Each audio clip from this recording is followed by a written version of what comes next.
Okay, start na tayong mag-gisa ng ingredients para sa ating palabok.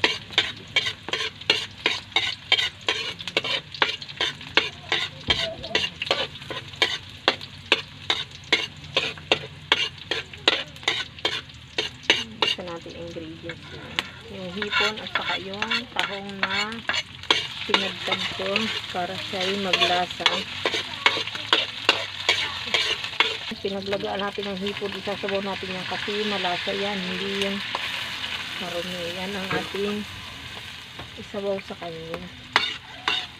Tapos lagyan natin ng sabaw. Wait lang, sige.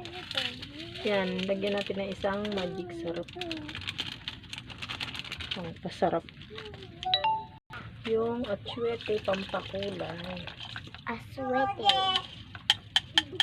Pakulay natin yan. Laki. Parang kulang pang kulay. Dagdagan pa natin. Natin aswete. Pampakulay. Okay naman. Ay, ito. Tinapa powder po yan. Oh.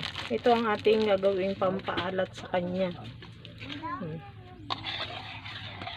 Masyadong maalat to, kaya titikman natin. Kasi pangit din yung sobrang alat, sobrang tabang. Ito po chicharon powder. Ito ang ating pampalapot.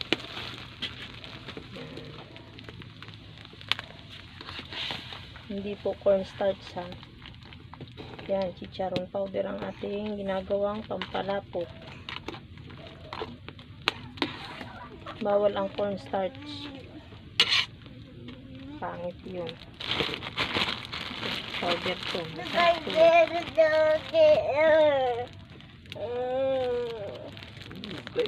Nestalin mo sa loob.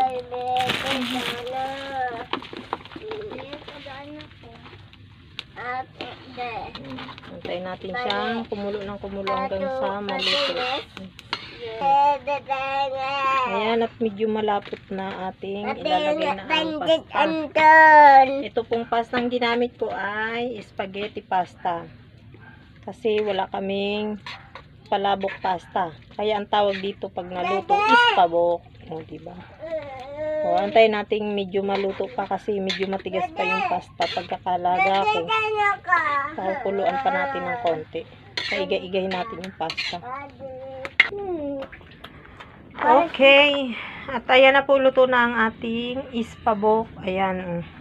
Ayan na, prepare ko na pati yung kanyang toppings. Ayan. Oh, thank you for watching Merienda Time.